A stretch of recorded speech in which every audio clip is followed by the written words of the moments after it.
maximum sentence of up to 4 years in prison. The judge overseeing the case, Judge Juan Merchan, granted the request, which issues a stay on all deadlines, including the November 26th sentencing date, to consider the effect of his election as president. Former Assistant U.S. Attorney Andrew McCarthy says Trump has been called a convicted felon, when in reality he is not. Yeah, I just think one point that we're missing here is that Trump is not a convicted felon. Technically, a judgment of conviction is not entered until he's sentenced. And I think one of the reasons that they asked for the delay in the first place is they're hoping to get the case thrown out by Merchan without ever having a judgment of conviction entered. The whole point of the motion to dismiss or the motion to vacate the convictions was that he never become a convicted felon in the first place. And as long as this is frozen, technically he's not a convicted felon, even though, rhetorically he's addressed that way. Donald Trump won every single swing state and the popular vote. Republicans took control of the Senate and will likely take the House. But former DNC chair Debbie Wasserman Schultz does not think this was a red wave election. This was not the wave election that the majority of the media is portraying. Voters had a Trump on the ballot the last 3 elections. We had a very short presidential campaign with our nominee, and there were a lot of other issues as well. Beverly Hallberg is president of District Media Group and a fellow at the Independent Women's Forum. She says even after this thrashing, Democrats like Wasserman Schultz still don't get it. Well, yeah, there are a lot of issues. That's where I would agree with the Congresswoman. But the fact that she thinks, and she even mentioned this, that the media landscape is too diffused, and that's part of the problem. What a lot of Democrats are pointing to, other than just the Democrat Party or Kamala Harris or Joe Biden or Nancy Pelosi, is actually pointing out the media. And what they're actually saying is that Americans should only be able to view legacy media that Democrats are obviously in charge of. She talked about podcasts. Well, the reality is that Joe Rogan invited Kamala Harris on the podcast, and she decided not to go on. I think one of the things we're taking from this from a media perspective is the reason there was this red wave is because Americans are not buying what legacy media is selling, and that's what Democrats need to focus on. Yeah. President Donald Trump's pick for border czar continues to have people talking. Chris Woodward has more.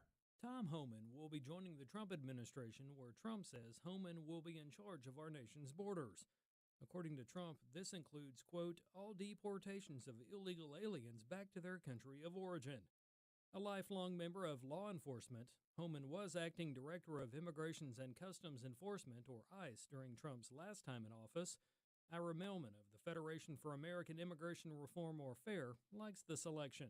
Nobody knows the border better than Tom Homan. He has been in this for a very, very long time. He understands what the dynamics are. He knows how to go about this. This is something that needs to be addressed immediately. Trump has already said that immigration reform is going to be part of his first 100-day agenda. Melman says that's good to know. Tom can hit the ground running on this and start to reverse some of the enormous damage that was inflicted on this country over the past 4 years. Some individuals, politicians, and special interest groups are opposed to immigration reform and or deportation, saying it's everything from racist to unkind and immoral. But those on the other side of the argument say people cannot just show up here illegally and reside here without going through the proper steps like legal immigrants. Removing people who are in the country illegally is not a racial or an ethnic issue. It is a question of people who have violated our laws. I'm Chris Woodward. U.S. stocks are drifting today as some momentum comes out of the Trump trade that swept Wall Street following Donald Trump's presidential victory. More news online at afn.net and download the AFN mobile app. I'm Rusty Pugh. Hi, it's Sandy Rios, your old friend from the morning show.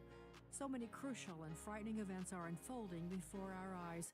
I'd like to invite you to come over to the podcast, Sandy Rios 24/7, so that we can work our way through these difficult times together. AFR.net, any podcast platform, or at sandyrios.com. And one more thing, my book, God's Velvet Hammer, is now available on Audible. So come join us at Sandy Rios 24/7, and remember, God's Velvet Hammer, available at Audible. Welcome to Today's Issues, offering a Christian response to the issues of the day. Here's your host, Tim Wildman, President of the American Family Association.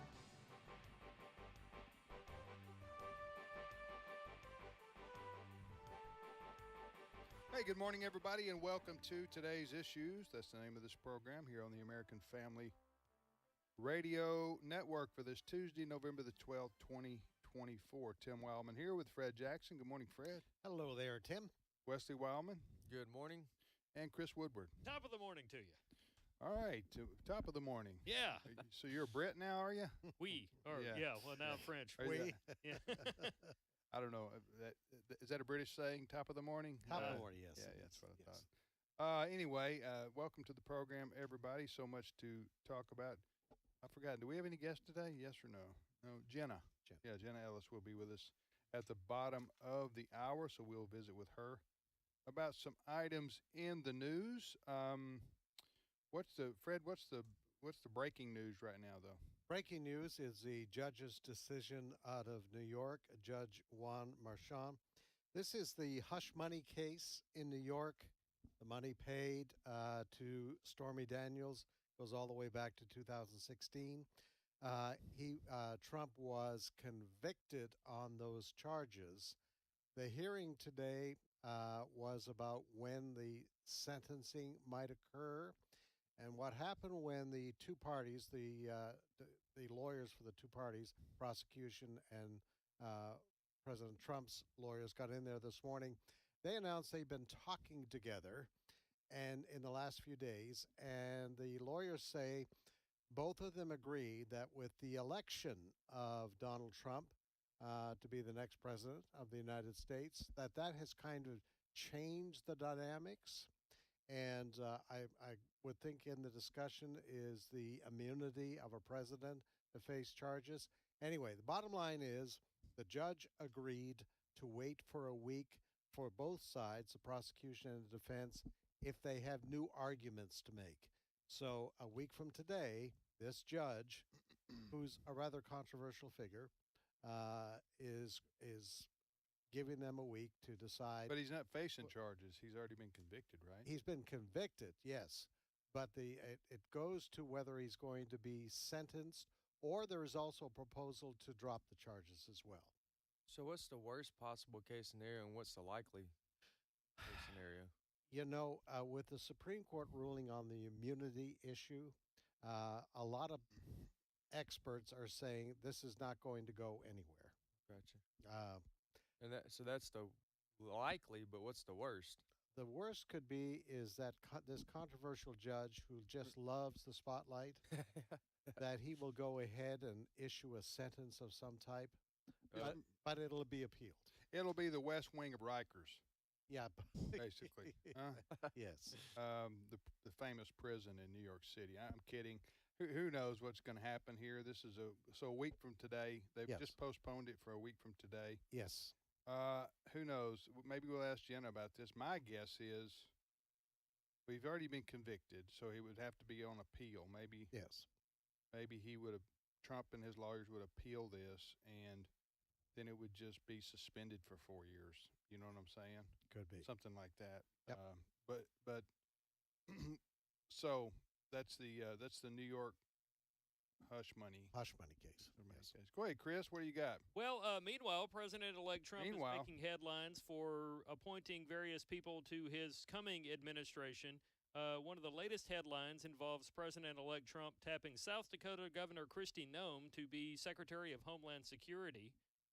This comes after he said he would bring Tom Homan back to be his quote-unquote border czar.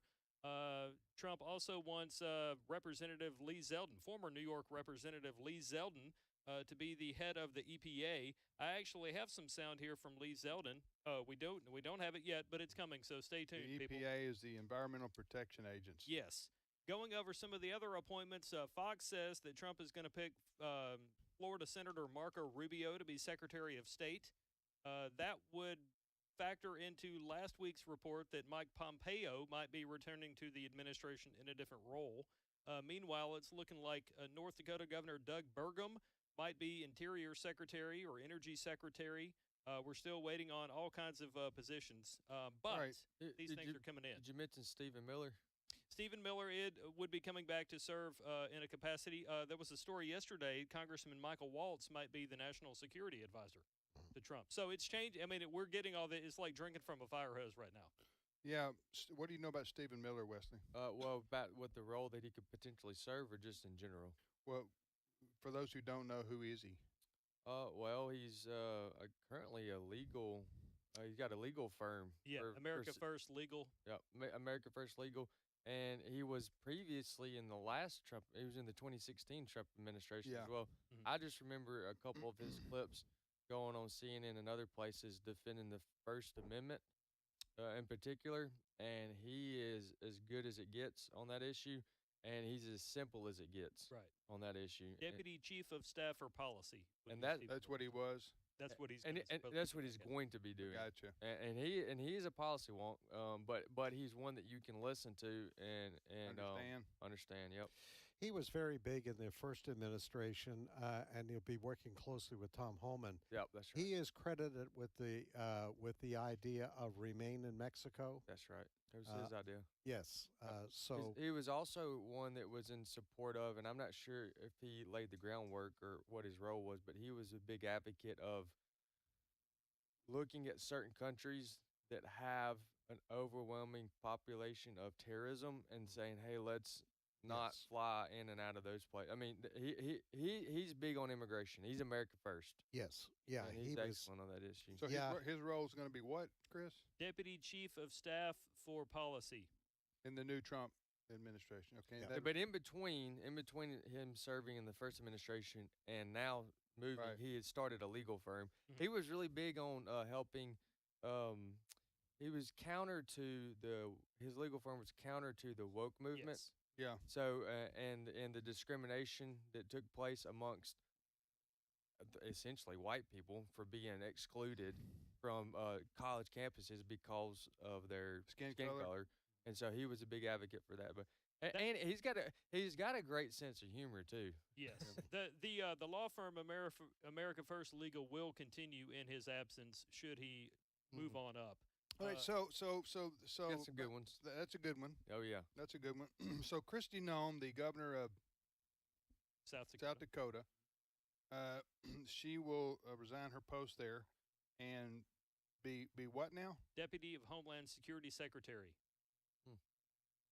Deputy or Homeland Security Secretary? Yeah, Department of Homeland Security Secretary. Excuse me. That's a cabinet position. It is, yes. It'll have to be confirmed, but Republicans have control of the Senate, so you might as well say that's a shoe-in, unless they find something on her between now and confirmation day. Okay, so Kristi Noem. Another one of my favorites, and I'm not sure where we're going here, but I'm just looking at some names here. Todd Homan. Is that how you pronounce it? Homan or Homan? Yeah, Homan. Todd Homan. Tom? Yeah, Tom. We played some clips. Todd or Tom? Tom. We played some clips from him yesterday. Okay, good. I didn't get to hear that. He's going to be the new, I'm going to call him the border sheriff. That's right. It's my favorite clip of all time of him is him and AOC in 2017, 2018. It's in Trump's first term when she's essentially interrogating him about what's going on at the border. You're separating families. He said, "Well, she asked him, what are you going to do about this? Did y'all play this yesterday? No.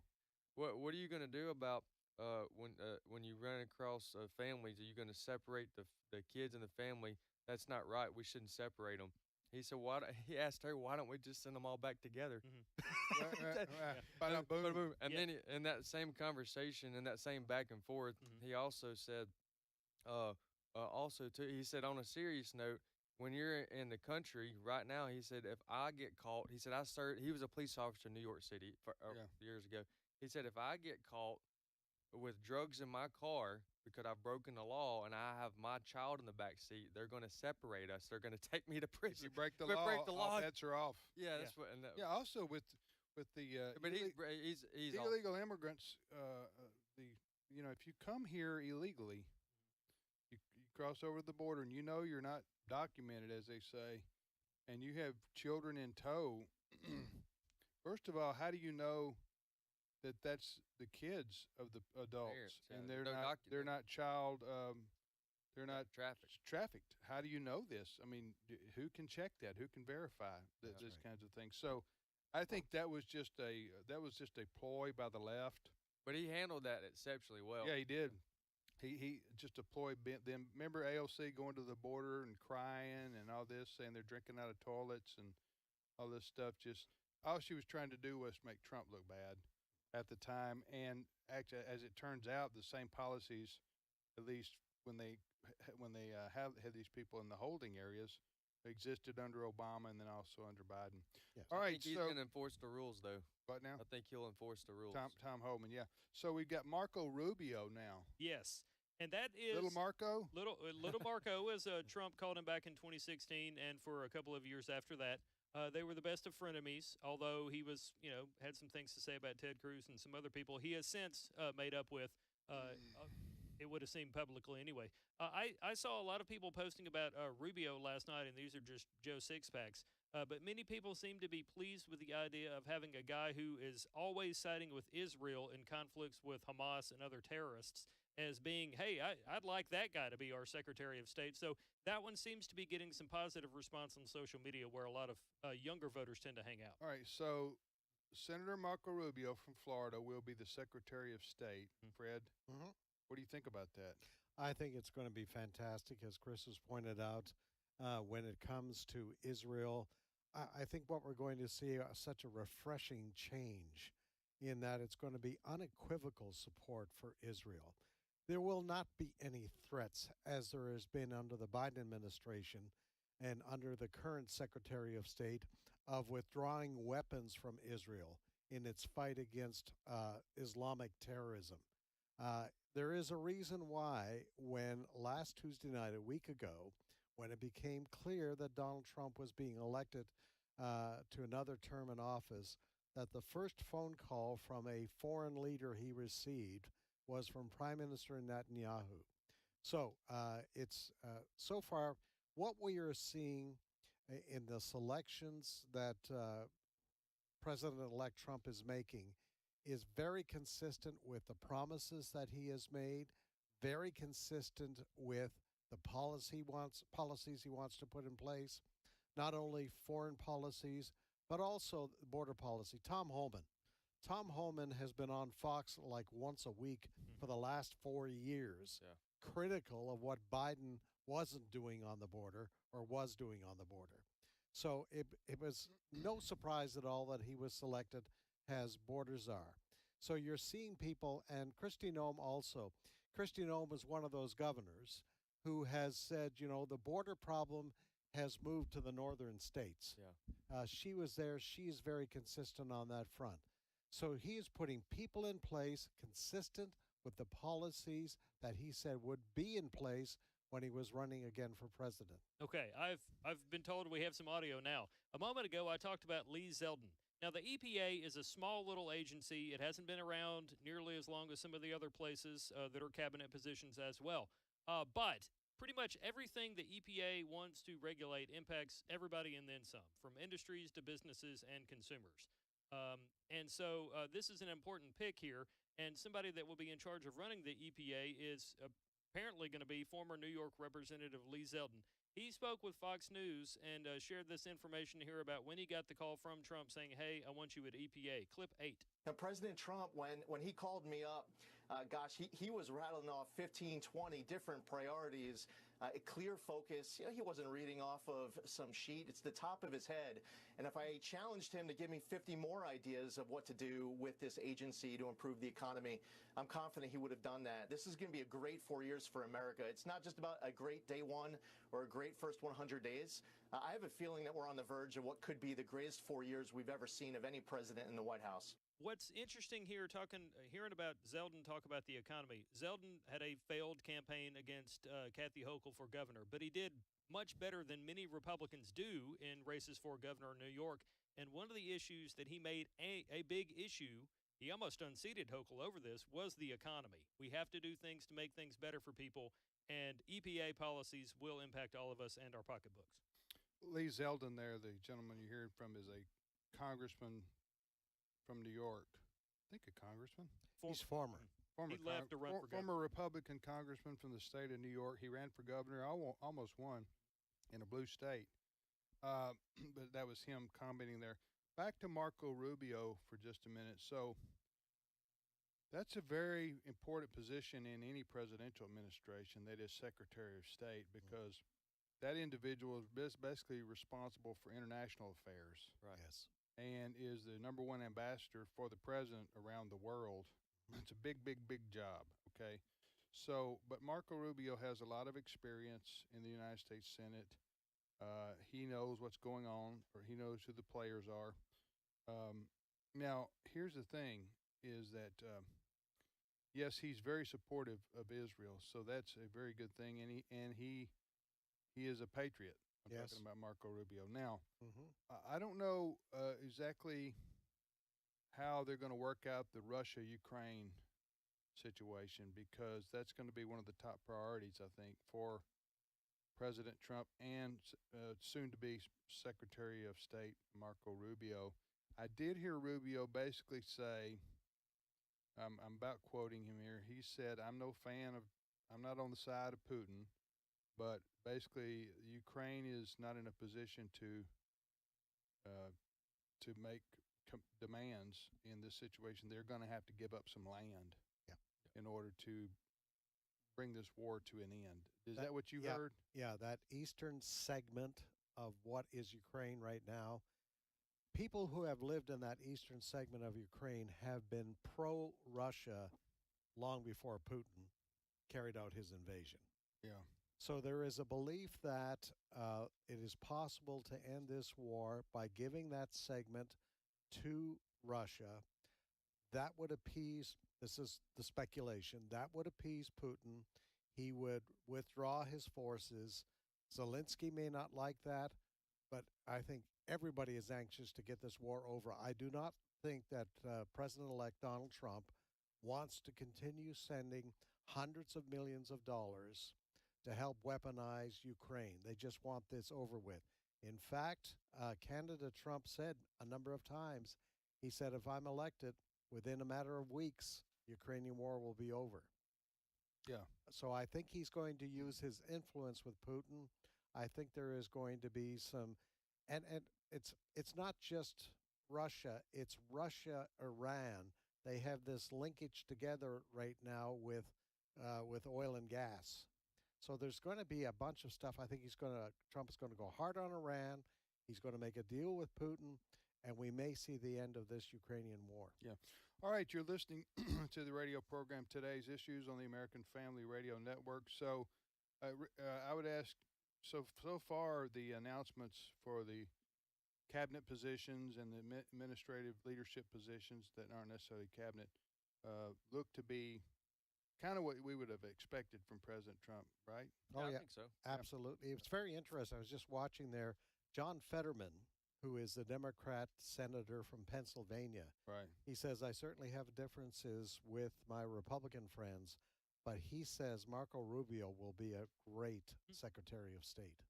Yeah. Adam Kinzinger, that was part of the J6 committee against Trump, also referred to it as a good pick. I posted that on our Facebook page. Just to take us back a moment, I know that's just another Tuesday here, but we were just a couple of days away, about a week or so ago. We could have very well moved into another term in which we would have added 17 to 18 more million illegal immigrants, which would have increased the crime, obviously potential to terrorism attacks, all those things. But instead, we're sitting here on the radio, and we've got Tom Homan as our border czar, so to speak. So I wonder who it's going to fall on Governor Ron DeSantis of Florida to replace the Senate seat that Marco Rubio will be giving up to take a Secretary of State's role. So I was reading last night about this. Of course, obviously, it will remain in Republican hands, that Senate seat in Florida, and it will be a solid conservative because Governor DeSantis will be the one appointing that person. And the talk is that he might appoint his chief of staff, and maybe that is to fill out the 2-year term remaining for Marco Rubio in Florida, and then maybe then Governor DeSantis himself would run for that Senate seat.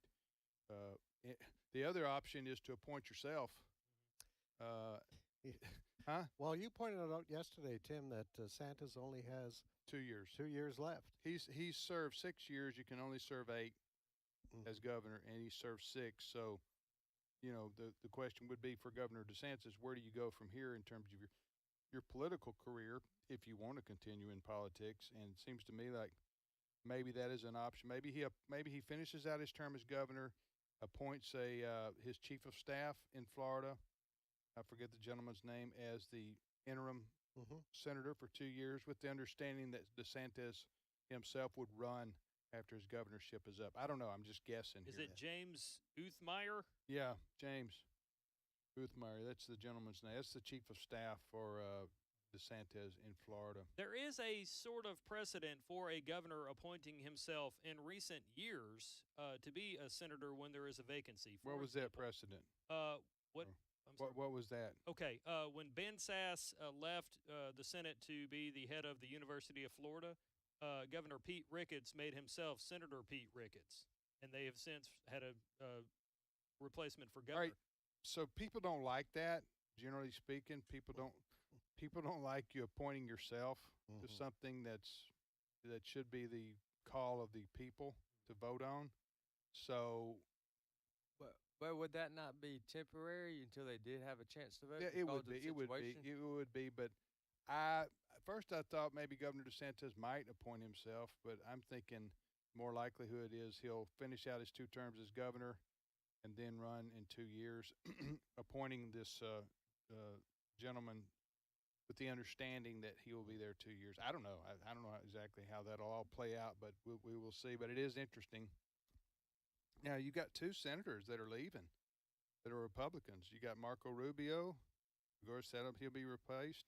Then what will happen to Ohio? Because J.D. Vance, the vice president-elect, his seat will be surrendered, so to speak. And now they do have a Republican governor in Ohio, Mike DeWine. Yes. So the Republicans, again, will maintain that Senate seat. But who will the new senator be? Well, there's some speculation that perhaps DeWine will pick Vivek Ramaswamy.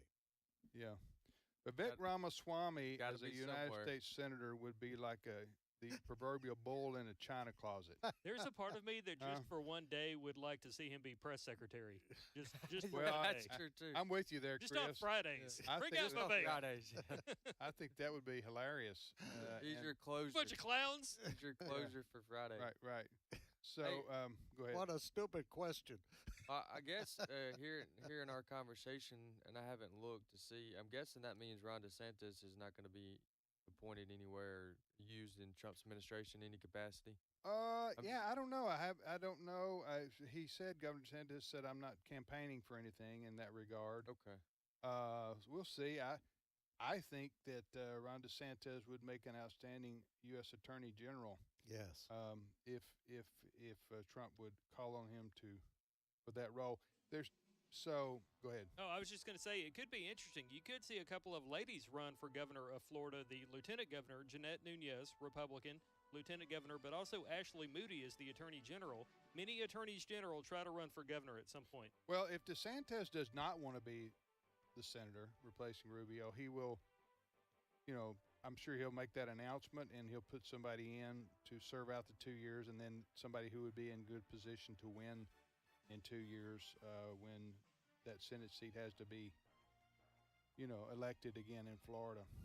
So, all right, we're going to take a short time out right here. Jenna Ellis will be with us in a few moments. You're listening to Today's Issues. Stay with us.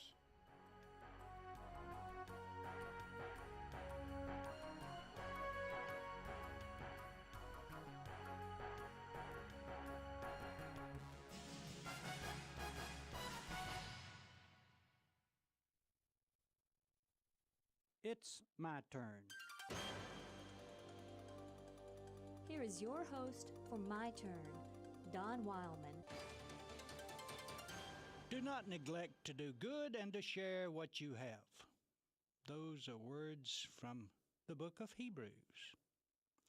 One day, 3-year-old Amanda Smith got to visit a local fair in London. She had a really great time. She enjoyed herself so much. The only thing she regretted was that her baby brother, Georgie, wasn't with her at the fair. And after thinking it over for some time and remembering how much the fair meant to her, she decided she wanted Georgie to go. So she took Georgie and set out for the fair. Several hours later, the two were found a half a mile away, cold and hungry, but unhurt. You know, it's a tender story if you will but think about it. A little child found something she liked.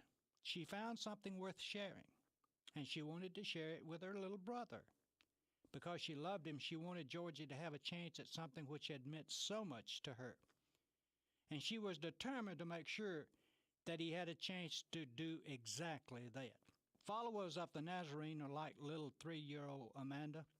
They have found something that means so much to them that they want to share it with those they love. And in order to share it with others, they're willing to sacrifice. Of course, they learned this desire from the one who gave it to them. He was so excited about the good news that he had to share it with those around him. Even when faced with danger and threat of life, he did not cease from sharing what great things he had found with those who were near him. Suppose for a moment that a doctor, having searched for many years for a cure for cancer, suddenly found that cure. Don't you think he would be so excited that he'd want to share that discovery with everyone in the world, and especially with those who have cancer? Think of how much joy and happiness and pleasure it would give that doctor to see cancer patients cured of their illness because of the cure he had found. That, too, is the feeling of those who have discovered the healing power of the carpenter of Galilee. They have found a cure for the cancer of sin, selfishness and prejudice and hatred and littleness, and all the other things that keep men and women from living the abundant life. The followers of the way have found something which gives their life meaning and purpose and hope. Why shouldn't they want to share it with those who are still searching? Amanda found something that meant so much to her that she wanted to share it with a loved one, Georgie. Any doctor who discovers a cure for cancer and doesn't share it with the world would be called a fool. It's just natural, then, that those who have found the way wish to share it with others. To share our best with another is one of life's greatest privileges. This has been My Turn with Don Wildman, a production of the American Family Association. Search me, God, and know my heart. Test me and know my anxious thoughts. See if there is any offensive way in me, and lead me in the way of everlasting. Psalm 139, 23 through 24. American Family Radio. This is today's issues. Email your comments to comments@afr.net. Past broadcasts of today's issues are available for listening and viewing in the archive at afr.net. Now, back to more of today's issues.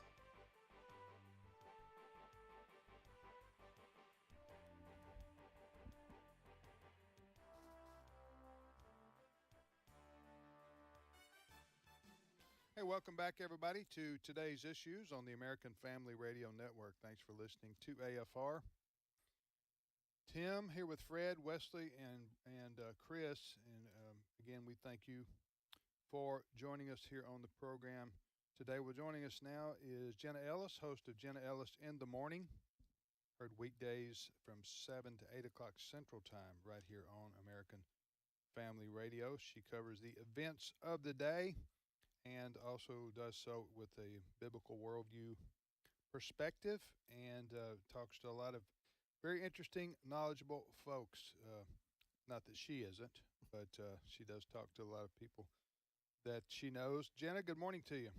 Good morning. Yeah, and it's always fun to talk to various people with different perspectives, because one thing I've definitely learned from my family, who's very diverse in our specialties, is that if you are the smartest person in the room or at the table, you better find a different room and different table.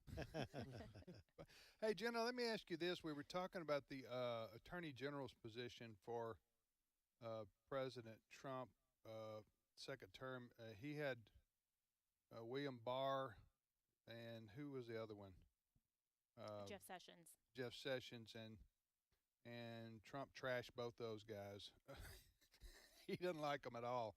So that has to give somebody a little bit of pause in saying yes to President Trump to serve. But that's a very prestigious job and one that a lot of people desire to have. So, do you know who might be in the running for that position for President Trump? Yeah, that is very true. That accepting a position in the administration comes with a little bit of exposure risk. Certainly, at least to the mean tweets later on.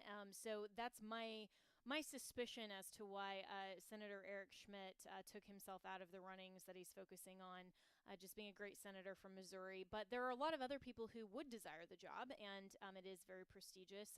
The names that I have heard most prominently would be either Ken Paxton, who's the current state attorney general from Texas. I think he would do a phenomenal job. I also think that Andrew Bailey, who is the current attorney general of Missouri, would be an excellent choice. So probably a few other names in the running as well. Those have not yet been floated. We just know that Eric Schmidt took himself out of the running, at least. So right now, at least as far as the open discussion is concerned, Paxton seems to be the front runner. Well, and Paxton and Trump have been tight for a long time. Now, so we do know that you mentioned if you're going to sign up to work for President Trump, and you worked for him for what, 2 years, Jenna?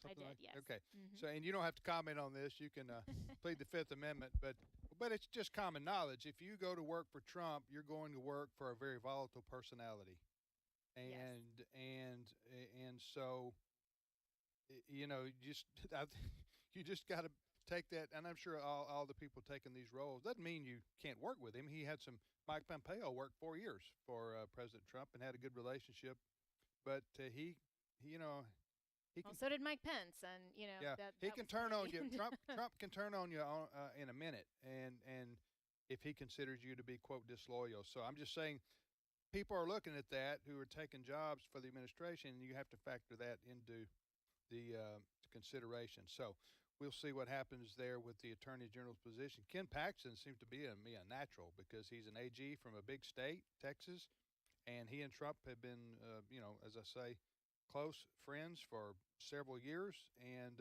they're on the same page. It seems to me like that would be a natural fit for the new Trump administration. Okay, so are there any other?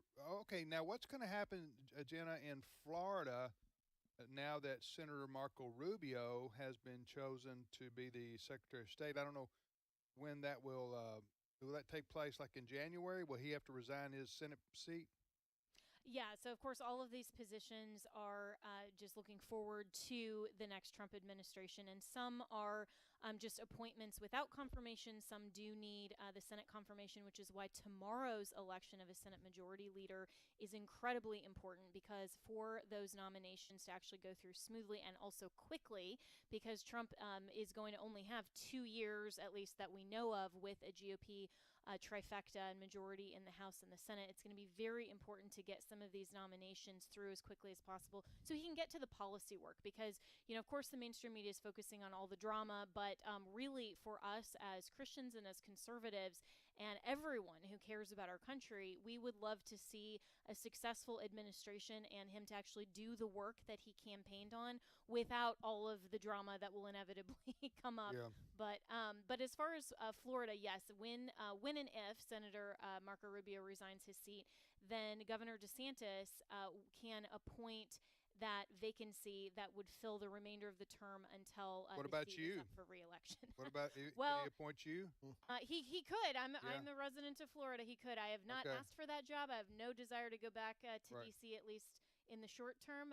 Maybe Right. 2028. Who knows? Yeah. but what about? I guess what I'm driving at here is, I mentioned this before. Governor Ron DeSantis has 2 years left. Right.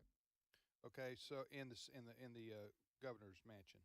Okay, so could he possibly appoint himself to fill out Marco Rubio's Senate seat, or does that look bad?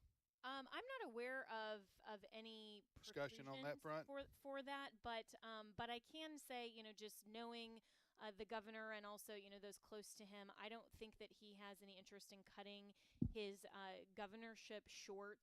Okay, Of course, he did run for president, but, obviously that's a little bit different. He would miss the hurricane recovery efforts. I mean, really, yeah. he would. Well, and he wants to make sure that Florida remains as solidly conservative as it possibly can be, so he can hand that off to the next administration, whoever that is.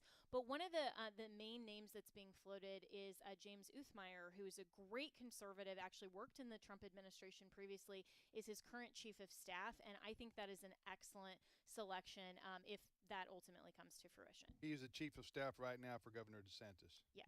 Right. Go ahead, Fred. Jenna, Fred here. I have a question. Tom Homan going to be the border czar in charge of deportation. He's out there talking tough that he is going to turn things around with regards to the invasion that was orchestrated by the Biden administration. As soon as his name was announced, you had Democrat governors like Newsom in California, Hochul in New York saying, you better not come to our state. We're sanctuary states. You better not touch our people. When it comes down to federal state rights, what can these governors do to quash the efforts of Tom Homan and the Biden administration, the Trump administration, to go after these illegals? Yeah, well, this is one issue that constitutionally is bifurcated, or there's powers that are both federal and state, but that comes down to securing your border. And so when someone is here illegally, that is a federal issue, and so it really shouldn't matter whether a state or the mayor or the governor says this is a sanctuary state. They're violating federal law. And so Article 1, Section 8 gives the uniform rule of immigration and naturalization to the Congress, and then it's the executive branch on the federal level that can enforce it. And so so I think that you're going to see some of those challenges ultimately go through the federal courts. Even like they did for Obama, who wanted to pass basically the DREAM Act without it going through Congress and just basically give amnesty to everyone without actually looking at it on a case-by-case basis. Supreme Court said no to that. So I think you're going to ultimately see this being litigated a lot in the judiciary, but from a constitutional perspective, certainly if someone is here illegally and they go through the process, which to me should just be as simple as saying you gotta go. There isn't a lot that the state should be able to do to prevent that. Okay. All right, you're listening to Today's Issues on American Family Radio. Anybody got any more questions for Jenna here? No.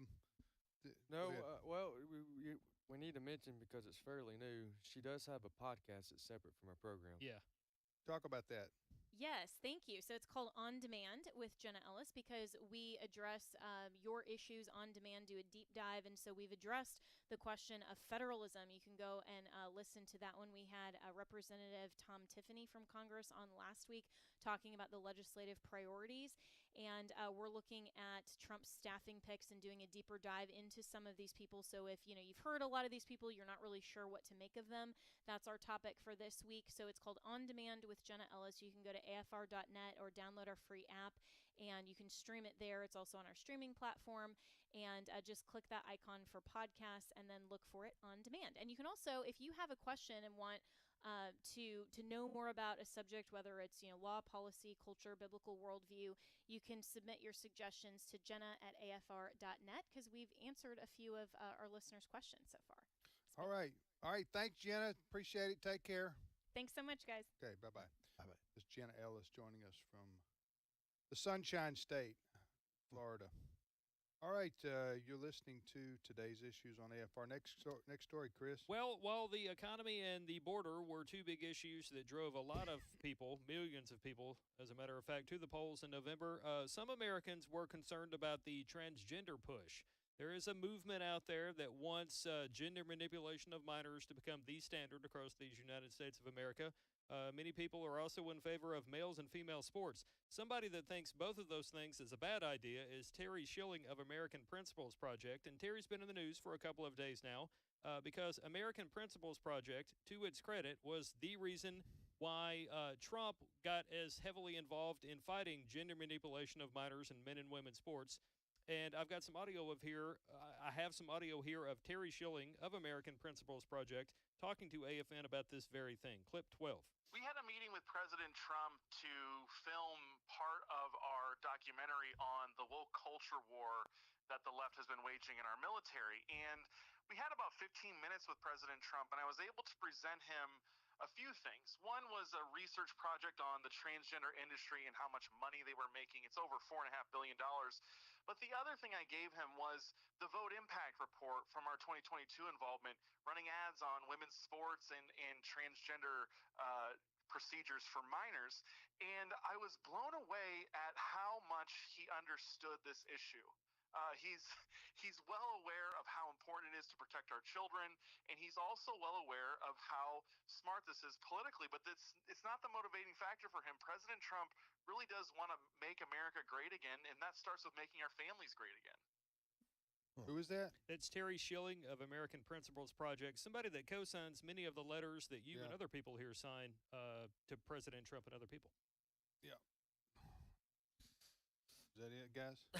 we got blank. We got nothing to say about this. It was well said. Yes. Well said. We got nothing. We got nothing to add to that. Okay. That's I have posted that on our Listen, today's. if we issue add Facebook anything to that, it becomes bad radio quick. Duly noted. Yeah. All right. What we could do, if you feel necessary, we could play it again. No. I have plenty more. You got Okay, more? You got more? Okay. I demand equal time. Yeah. Okay. Speaking of males and female sports, there's a school that's been in the news a lot for a couple of months now, San Jose State, and that's because they have a male on the female volleyball team. And as a result of San Jose State having a male on the female volleyball team, many female volleyball teams have forfeited their matches against San Jose State because they say it's not fair. It's dangerous for us to be playing against a man. It's a violation of our Title IX rights. And somebody on the San Jose State coaching staff is a lady named Melissa Beatty Smooze. She's been suspended. Who? Melissa what? Melissa Beatty Smooze. It's definitely like S-E. That's a rap. It could artist, be Smoozy. I think. It's definitely a distraction to the story. Baby Smooth. Either way, Melissa has been she's been suspended after speaking out against this, saying, "Hey, it's not right to have men in female sports." And our new reporter, Bronson Excuse me for interrupting you. Okay. So this transgendered player, which is a male, says he's a girl, and he plays on the volleyball team for San Jose State. Yes. Right? And the person you're quoting as criticizing this is who? Melissa Beatty Smoozy. She's part of the San Jose State staff there, a coach. Okay, so she's criticizing her own school? Yes. While she's on staff? Correct. She get fired? She has been suspended indefinitely after she filed a Title IX complaint against the school. I mean, good for her. Yeah. That's very brave of her for standing up for what's right there. Melissa, whose last name I will not say again, Melissa says that Blair Fleming, the team's transgender player, conspired with an opponent to help the team lose a match and injure a teammate by the name of Brooke Slusser. Yeah. I'll post this on our Facebook page. Okay. The name that we're having fun with, her last name is Beatty, B-A-T-I-E. Smoozy. S-M-O-O-S-E, so it's not baby.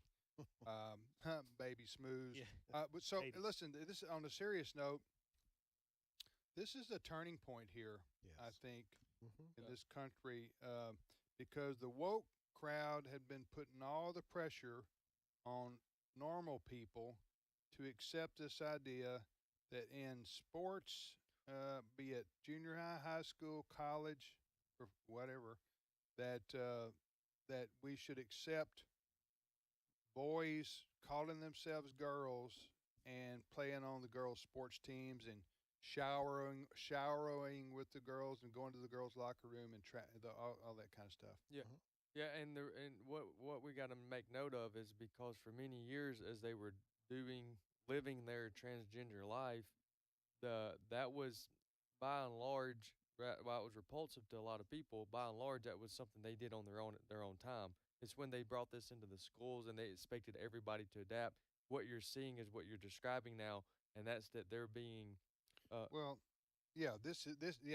this common sense is prevailing. Right. Yes, right. And and so what you got going on here, even in liberal states, and even among some people who would otherwise call themselves liberal, they're saying this is a bridge too far. Right. And and we're not going down this road. As you say, live and let live. If somebody wants to, put on a dress and lipstick and say I'm a girl, I'm a woman, then and they're an adult, then they'll have to live with those consequences of their choices. But we're not going to allow this to. Well, the point I was making forced upon the students. The point I was getting at is that while they were living, let living, they were acting like we're all equal, but this is proving the case that we're not. Men and women are not equal. Right. Yeah. Yeah. You don't see any. Listen, you don't see any women. But this is making them uncomfortable. Talking about the transgender people, because they're now having to face the reality of what we've been saying all along as Christians, that as you transition, that's not the right thing. That's not right. But it's more than Christians, though. Well, sure. It's the general public is saying, no, this is not fair. It's not right. We don't accept this. This did play a role in the election last week between Trump and Harris, because Harris came out, saying that she was for tax dollars paying for transgendered surgeries for illegal immigrants who were in prison. Yes. It was the most. Remember that television ad? Yeah. It was very, very effective. Whoever came up with that for Trump, that was a very effective television ad, just showing how radical Harris was and much of the Democrat Party, not all of it. Right. Some of the Democrat Party now is saying we got to get away from all this woke garbage and get back to bread and butter issues if we're going to win back the American people, Fred. It's going to be interesting to see. I agree with you that that ad that you talked about was played in places like Atlanta, and some people say it's why the black male vote moved in the direction of Trump, because more than they otherwise would. More than they otherwise would. But here's what's going to be interesting. I think the new Attorney General, unlike Attorney General Garland, is not going to go after parents. Garland did, parents who spoke out against this. I think the new Attorney General will support parents who oppose this nonsense. However, the item is still, the issue is going to still end up in court, because you've got the ACLU and others who are going to go to court. They're going to argue under Title IX, all of those sorts of things that they go to court over. So in the end, I think it's going to be decided in the courts as to what happens next in this story, as transgender rights. And I think we're going to see this fairly quickly, because I think the Trump administration's been quite open. They're going to deal with this woke nonsense, but there is going to be a legal challenge over this, and we'll see what the courts have to say. Well, we've seen these types of issues the last 5 or 6 years in track. We've seen it we've seen it in basketball as well. So is there not already? Are these cases that have been coming up, are they handled one at a time, like state by state? In many cases, yes. I can point to one that may actually eventually go to the Supreme Court over this very issue of dudes and women's sports. There is a case that Alliance Defending Freedom has long been involved with 4 female athletes, all track stars from Connecticut, that are finally going to have their day in court. The Second Circuit Court of Appeals just told a lower court, hey, you have to hear these girls' Title IX case, because these girls are claiming their Title IX rights are being violated. Title IX being law that's been around for longer than Wesley and I have been in life, saying a woman or a female has equal footing in schools and should be able to compete against other females in sports. And their argument is, if I'm having to play a male, I'm losing to him left and right, no matter the sport, and this is a violation of my Title IX rights. That one is probably the one that I think will go to the Supreme Court, because it's the closest to it at this point. I'm reading here, since 2020, 23 states have passed laws restricting transgender athletes' ability to participate in school sports. But is that college or high school? It depends on the state. Yeah, or college maybe. But what problem you run into is like San Jose State. Mm-hmm. They have the guy who's on the girls' team who says he's a girl. Okay, I have to say that because that's what it is. That's what it is. Yeah. And so the problem is when you have colleges, you have conferences in multi-state. You have schools that are in multi-states. So you out there you got California, Utah, Arizona. I don't know what, Nevada. So they're having to. You might have a good law in one state, but then the other state doesn't have a good law protecting girls' sports. So Anyway, this whole issue has backfired tremendous. I think it's going to be stopped, pretty well stopped, because of the election last Tuesday. And there's a lot of things that the executive branch of the federal government does that you never hear or see, which impact our lives. And President Trump will stop all the woke garbage. He will stop. Yep. His administration will stop all the woke garbage. Now, it'll take them a little bit of time here, but they will. You remember that Biden and Harris, we've talked about this ad nauseum, but this was very important because it had Harris won. Oh, my goodness gracious. This would have been a full, they would have come after conservatives and Christians with a vengeance using, it would have been Department of Education. It would have been miserable for many people in our country had she won because of what she would have done. But what they did do, remember this?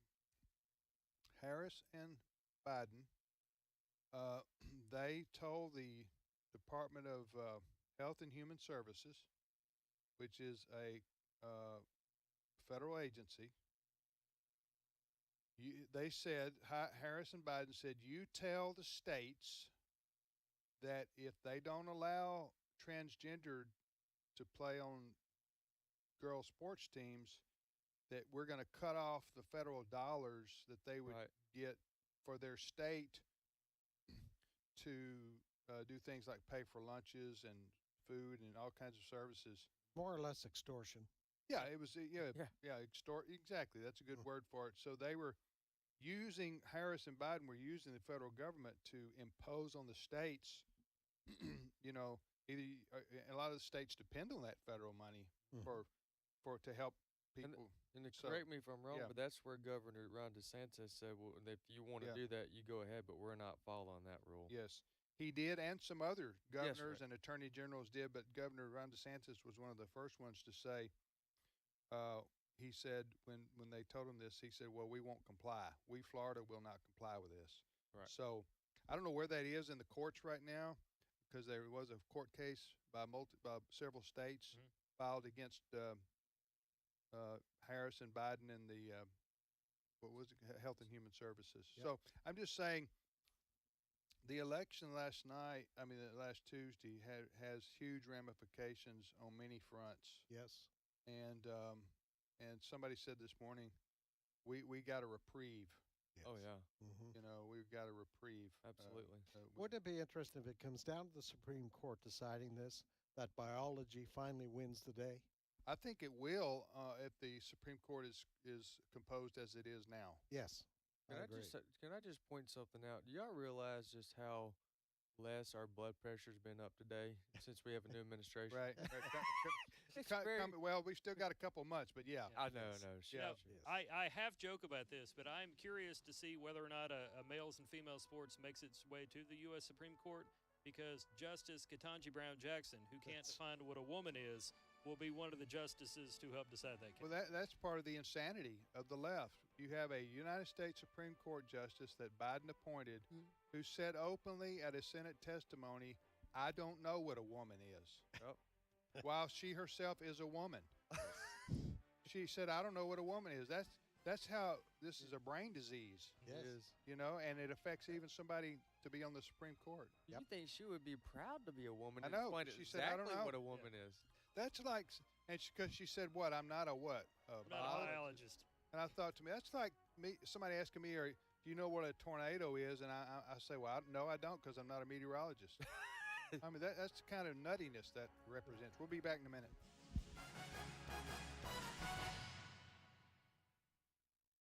The views and opinions expressed in this broadcast may not necessarily reflect those of the American Family Association or American Family Radio. Faith, family, freedom. American Family Radio. The climax of the book of Exodus, the Creator God came to dwell with his people. You can't approach the holiness of God however you want. Jesus understood this when he says, I am the way and the truth and the life. No one comes to the Father except through me. Friends of Israel, bringing biblical truth about Israel and the Messiah, Saturdays, 2 p.m. Central on AFR. This is American Family Radio, a listener-supported ministry of the American Family Association.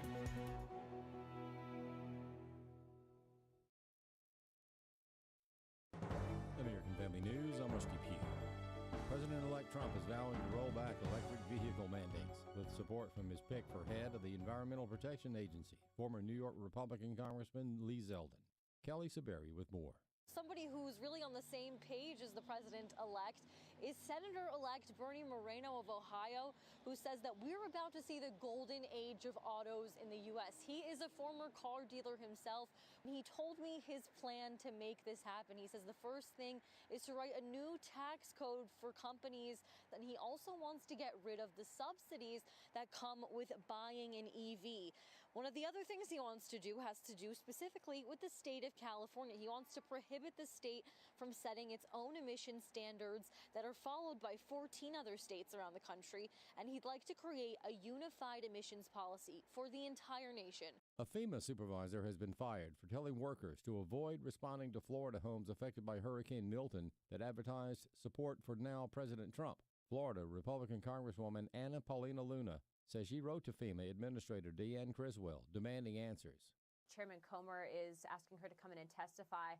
I expect a full investigation, and I want to see emails because I don't think that this is just an isolated incident. My district was actually one of the hardest hit districts. We had 13 people die. A majority of my constituents had their claims denied with FEMA.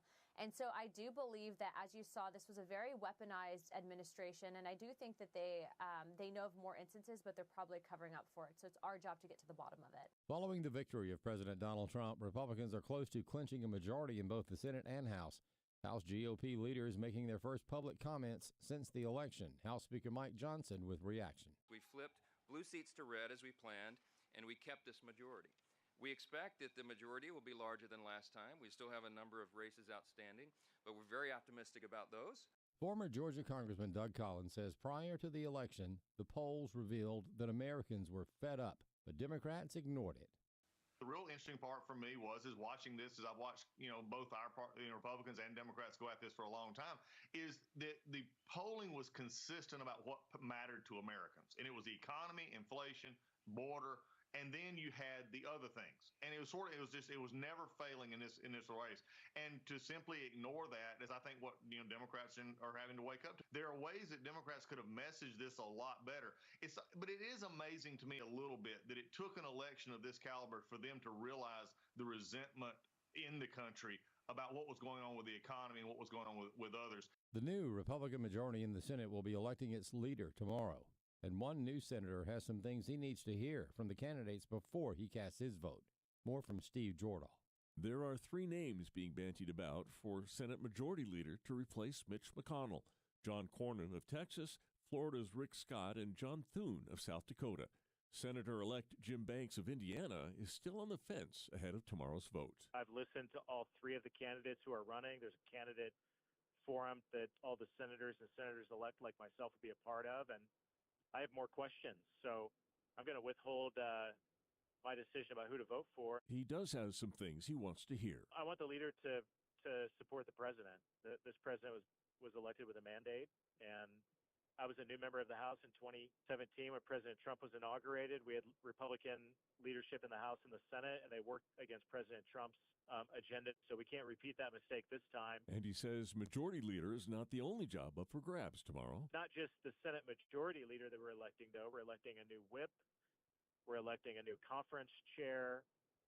So you have a whole leadership team that we're electing. Banks is hopeful that the young guns in the Senate will break with the leadership priorities of former establishment Republicans. There's a new era of young leaders going into the Senate or have gone into the Senate in recent years, and I think a lot of us want to see the Senate advancing the America First pro-Trump agenda.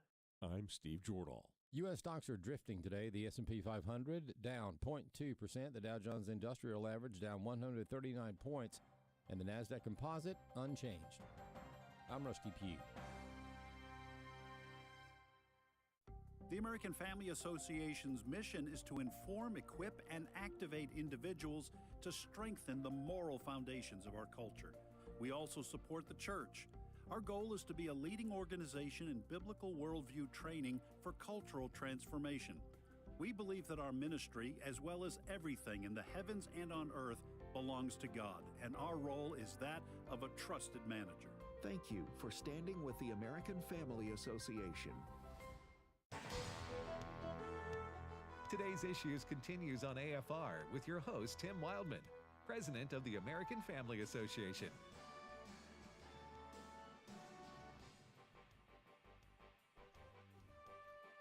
Hey, welcome back, everybody, to Today's Issues here on the American Family Radio Network. Tim, Fred, Wesley, and now Steve Paisley Jordahl joins us. Good morning, Steve. Good morning, everybody.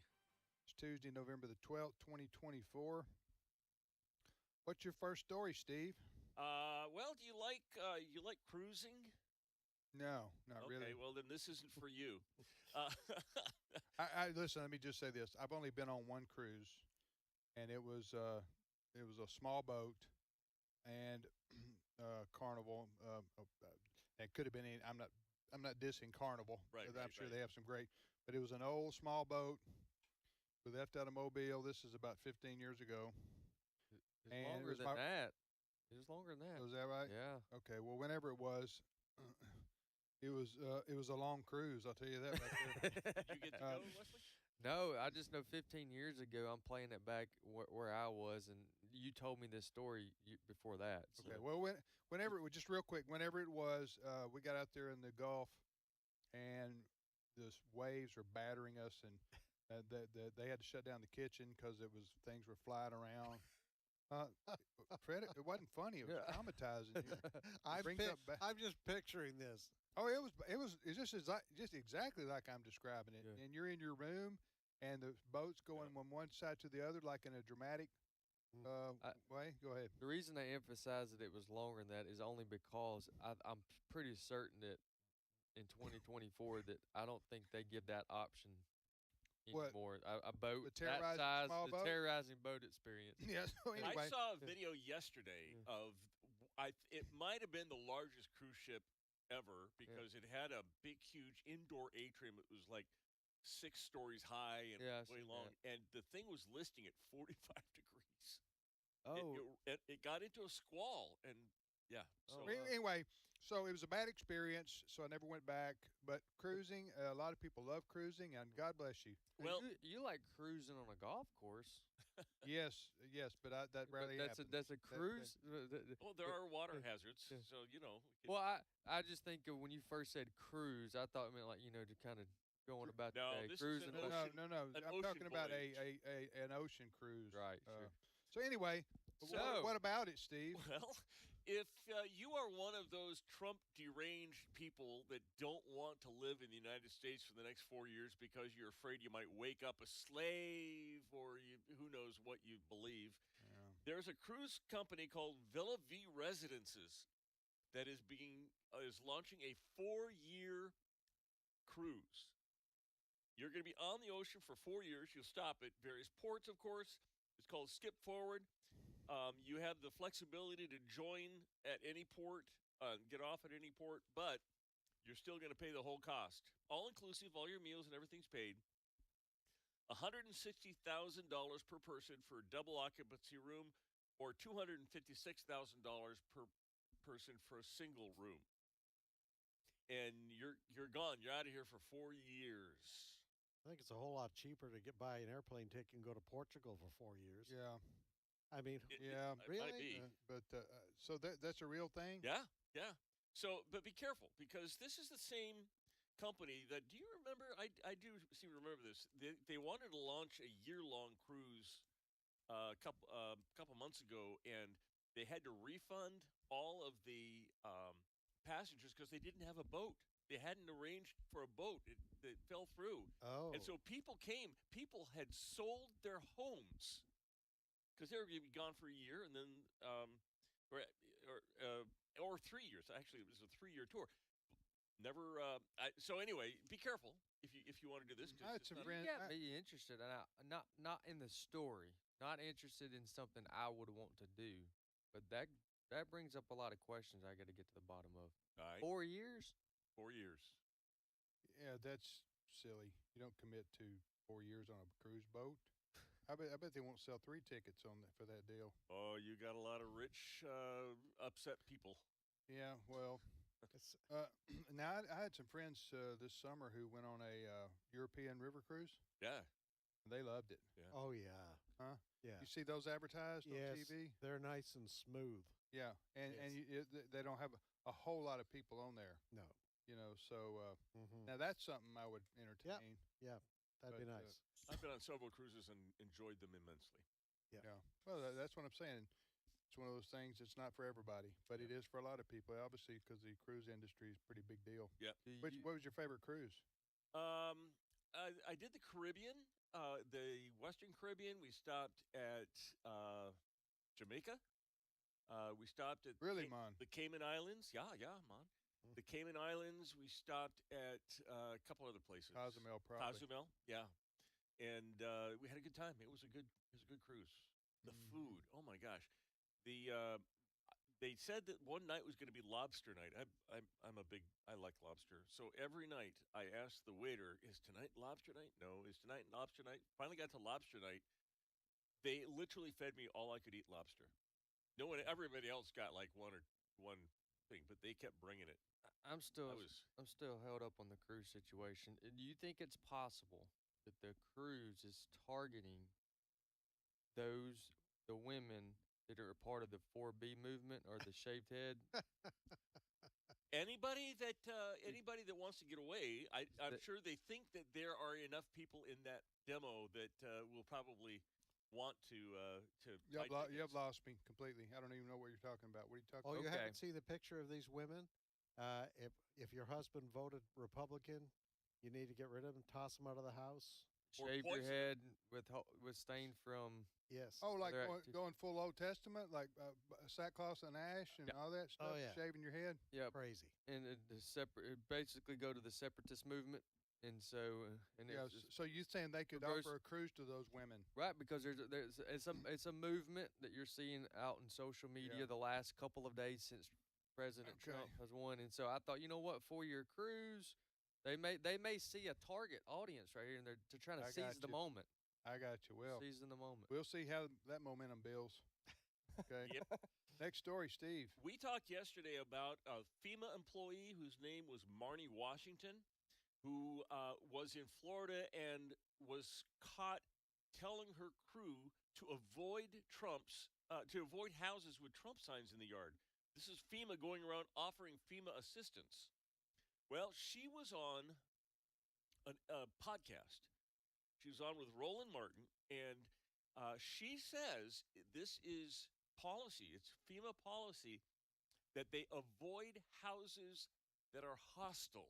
I want you to hear cut 14. They all allege that these actions were made on my own recognizances and that it was for my own political advances. However, if you look at the record, there is what we call a community trend. And unfortunately, it just so happened that the political hostility that was encountered by my team, and I was on 2 different teams during this deployment, they just so happened to have the Trump campaign signage. FEMA always preaches avoidance first and then de-escalation. So this is not isolated. This is a colossal event of avoidance, not just in the state of Florida, but you will find avoidance in the Carolinas. Senior leadership will lie to you and tell you that they do not know. But if you ask the DSA crew leads and specialists what they are experiencing in the field, they will tell you. Demand for FEMA to give you those incident reports. So who was that now? That was Marnie Washington. She's the gal that was fired for instructing her crew to avoid houses with Trump signs in the yard. So she's saying there was enough hostility against FEMA workers by people with Trump. That's what she's saying. That's what she's saying? It doesn't pass the smell test, except, do you remember hearing in the first week or two after the hurricane that FEMA came in and it confiscated all the aid coming in and it rationed it out so that it could be sought I do remember this. from FEMA? It did upset a lot of people. This is from Helena, right? This is from It was North Carolina in that. No, yeah, this is from. But there was 2 hurricanes within about a week of Oh each no! other. Yes, That's what I'm asking. Helena. Helena. Yeah, the first one. Yeah. So anyway, there were some people that were kind of upset with FEMA. I don't know that it would have been unique to Trump people, but from what I've been seeing, at least on my social media feed, it's not the Trump people who are likely to be violent and abusive. So I don't know. I'm kind of having a hard time believing her, but this is what she's saying. Well, the initial story is she was fired because she had instructed her crew if they saw a house, this is in Florida, they saw a house with Trump signs, that they need to walk away from there. Now, if there was a house with Trump signs and the people were hostile, they were coming out and threatening, I could understand that. But she does not. It was a blanket. Yeah, she doesn't give us any any evidence at all, or instances, that it she was a felt 30-minute. It was a 30-minute interview, and I only got to listen to the first part of it. I can't say that she didn't.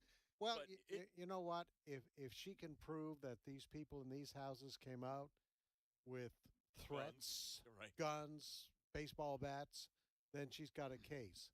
But if none of that happened, well, imagine if a Trump, if FEMA was under the Trump administration, and you went to, and it was learned that a FEMA director had texted to her staff, "Don't go to homes that have Harris signs," then that would have been a big story because they would have said, "See, this is racist." Yes, because they're avoiding people not based on their.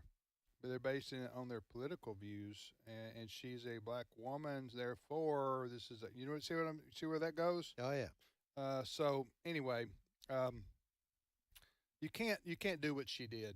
She may have had a bad experience or two with people with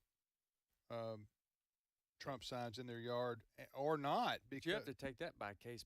That's what I'm saying. Yeah. You got to take that in. That's right. Individually, you can't make a blanket statement about all Trump supporters because they represent the majority of the American people. That's a ridiculous attitude to hold. Now, I will say this: I don't know what she experienced because I do know there was a lot of anger in especially that this is what was reported. Okay, I didn't see it with my own eyes, but there was a lot of anger, especially in the North Carolina, because of the lack of response by FEMA, and so there was. Then when they did get there, what he said, they collected everybody's goods and as if they were the ones that produced or brought it. I don't know what all the reasons for that was, but they messed up. It sounded like to me, and so there was a lot of anger at FEMA. So I could see her walking up to a door, 10 days late, going. Hey, I'm here to help, and then somebody going, really? Well, where have you been? Yeah, sure. And people will be already on edge because of what they're. You see what I'm saying? Yeah, that wouldn't have been exclusive to Trump people. No, it wouldn't have been. It wouldn't have been. All right, go ahead, Steve. All right, we're getting an idea of how the first month or so of the Trump administration is going to go. Now, when a president of a different party assumes the White House, automatically, in fact, I remember with Barack Obama, there was a desk right off of the portico where he took the oath of office, and he had executive orders that he signed that repeal like the Mexico City policy, which said that federal funds won't pay for abortions. Well, all of these things, and Joe Biden was famous for just gutting everything that Trump did. Well, Trump says he has a raft of things he wants to do day one. His chief of staff, Susie Wiles, told some Trump supporters that he is going to do some actions on his first day. She didn't specifically say what they were, but it's likely that she's going to withdraw. He is going to withdraw the U.S. from the World Health Organization, especially after the COVID pandemic. That he is going to renew the ban on travel from countries that are not safe, known colloquially and wrongly as the Muslim ban, and that he will exit the United States from the Paris Climate Accords, which he had done in his first term. Yep. And then he's got a plan to get rid of the deep state. This is what everybody's been waiting for, and I want you to hear what he's going to do. It's a little bit longer of a cut 9.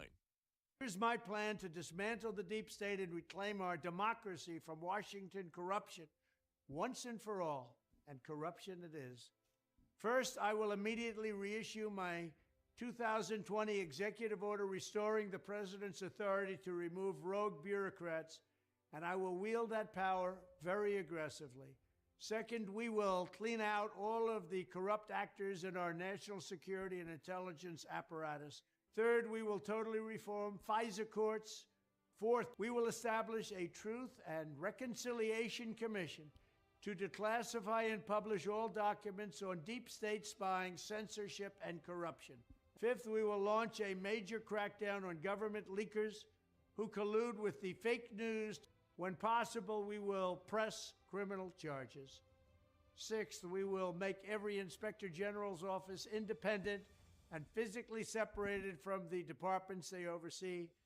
Seventh, I will ask Congress to establish an independent auditing system to continually monitor our intelligence agencies to ensure they are not spying on our citizens or running disinformation campaigns against the American people. Eighth, we will continue the effort to move parts of the sprawling federal bureaucracy to new locations outside the Washington swamp. Ninth, I will work to ban federal bureaucrats from taking jobs at the companies they deal with and that they regulate. Finally, I will push a constitutional amendment to impose term limits on members of Congress. This is how I will shatter the deep state and restore government that is controlled by the people and for the people. Thank you very much. Trump was a newbie the first time he hit Washington. This time he is taking no prisoners. Well, that's the problem of the left. They're worried about being a prisoner. Theoretically, yeah, right? that's what they've or metaphorically. Yeah, metaphorically. Listen, that's quite an ambitious agenda there that President Trump has laid out in terms of taking on the deep state in Washington D.C. And I commend him for it. There's a couple things I would say are not going to happen, but they're, it's good to maybe bring them up. The term limits are never going to happen. No. Because the people who would have to vote on term limits are the people in Congress who don't want to be term limited. Yes. So that's not going anywhere. But other than that, a lot of the things he mentioned, I think, he can. They're very thorough. Very thorough. Very detailed. Yeah. Can you imagine if he, for instance, says we're going to move the Department of Education to Texas? I think that's a great idea to move these federal agencies. Yeah. Is that what he was saying? Is that what? Yeah. Here's part of this. I'm putting in the swamp, as they call it, which is akin to the deep state. It's hard to define exactly what that is, except to say these are people who have been in Washington D.C. for a long, long time. They work for the federal government, maybe in one or different agencies, and they're the bureaucracy, and they are almost all liberals, if not progressive. Now with Biden, probably a lot of them are very hardcore progressives, and you're going to have to uproot those people. You're going to have to fire them. You're going to have to find them and fire them if you're going to truly change the swamp. Yep. So you got probably 90% of these folks in Washington, D.C., 95% of them vote Democrat every time. Yep. So that's what Trump is talking about right there. And so as a part of that is the physical interaction among all these people all the time in D.C. and the greater D.C. area. And so what he's saying, what Trump is saying, which I think is a great idea, is why does all these departments and federal agencies have to be in Washington, D.C. or Northern Virginia?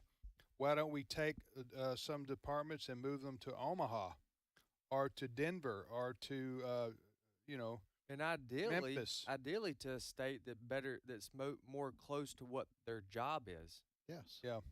Yeah, so I think that's a great idea. Whether it'll happen or not, I don't know. But listen, Trump has as much momentum at his back as I can remember any president having. Maybe Reagan in the second time around. Yeah, but I don't know if even Reagan had the House. I think he had to deal with Tip O'Neill. You remember that as the Speaker of the House. So Trump has the Senate, the House, and now he doesn't have a veto majority in the Senate, so they can block him there. But almost every president since Obama, maybe preceding him, has been unable to do almost anything legislatively. It's doubtful that Trump will veto anything that comes from Congress. So yeah. What did I say? Veto? I meant the Senate can block him. What is it called? Filibuster. Yeah. Now, and there are some senators who, let's say, are not MAGA. I'm thinking Collins and Murkowski and Utah Romney that could oppose Trump on some of his nominations and that kind of stuff. Yeah, they might. All right, next story. All right, a Michigan woman named Lisa Domsky has been awarded $12 million by a federal jury, after she was fired from Blue Cross Blue Shield, where she had worked for 30 years, because she did not want to take the COVID vaccine. She asked for and was denied a religious exemption. So she took him to court, and she has been awarded $12 million, $10 million of that in punitive damages. Which court awarded her this? That's a federal court, federal jury in Michigan. Wow, is that so? So she worked for Blue Cross Blue Shield of Michigan. Yep. She refused to take the COVID vaccine because she claimed religious reasons, and they didn't accommodate that. They, being Blue Cross Blue Shield, they forced her either take the shot or lose your job. Yep. So she sued them, and she won. And she won. She won big time. Big time. Well, that's on the She can take any cruise she wants. Exactly. That's on the heels of the decision. What was it last week? Transit workers in San Francisco, they got $1 million each for the same thing. Same thing. So the case was years back during the lockdowns, right? Yeah. Is that when that's when she said no to that? Because Yes. surely we're past all that now. Oh, we don't know. Yeah, she instituted the lawsuit probably 2020. Okay. And now, man, if I could go back in time, I would do that. I would go to work for a company that forced me to, Right. and then I'd sue them. Yes, that's a very good and strategy. Then I'd make a killing. I mean, that's.